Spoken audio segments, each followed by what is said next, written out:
ត្រីចូលដល់ពីចូលប្រកបចូលខ្លីប្រកបបរោះចូលតែខាងក្នុងសំដែងដល់ដីចាក់ស្លាកលេខ23នឹងជួនប្រកបជាមួយនឹងនេះបន្ទាប់មានជ័យបារមី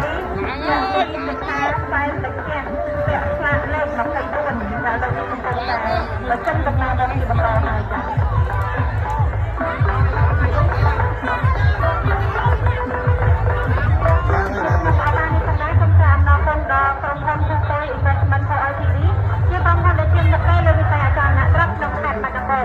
លេខទូរស័ព្ទទំនាក់ទំនង011 44 46 46 និង46បានតនណាបាទគូទី12ខ្សែទឹកខាងក្នុងសង្កែសជីបាទពាក្យដាក់លេខ23គូជាមួយនឹងកញ្ញាដែលប្រាប់មានពេញបារមីជូនសិក្ខាបទដែលជាបាទពាក្យដាក់លេខ22ខ្សែទឹកខាងក្រៅបាទខ្សែទឹកខាងក្នុងសង្កែសជីឯកស្ថានគួរជួយជួយវាឯខ្សែទឹកខាងក្រៅឯកស្ថានគួរជួយជួយគ្រូបន្តែយើងមើលពីលើវេទិការបស់គណៈកម្មការចេញទេគឺទៅពីនេះ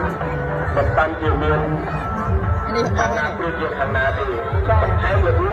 គឺបាទតែទៅខាងក្នុងដូចជាដកខ្លួនបន្តិចហើយ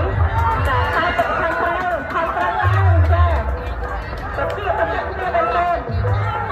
បាទតែទៅខាងក្នុងសង្កែខជីបាទឯកស្ថានគួរ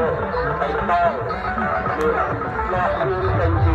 បញ្ញាប្រកបមានជ័យបារមីទី